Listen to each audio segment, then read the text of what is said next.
ஓம் ஸ்ரீ குருப்யோ நமஹ. நாம் அனைவரும் நலமுற வாழ வேண்டும் என்பதற்காக தானம் தர்மம் என்ற இரு செயல்களை செய்து கொண்டு வந்திருந்தால் நன்றாக இருக்க வேண்டும். பொதுவாக நம்ம செய்த பாவங்கள் அனைத்தும் விலக வேண்டும் என்றால் பசுமாட்டுக்கு வெள்ளிக்கிழமை தவறாமல் துவாதசி அன்னைக்கு பௌத்திக்கீரை கொடுத்து வந்தால் செய்த பாவங்கள் அனைத்தும் விலகி போகும்.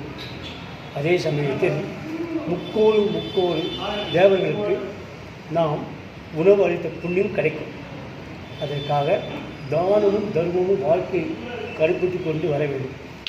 அதுக்காக நம் முன்னோர்களும் இதை கூறியுள்ளார்கள்.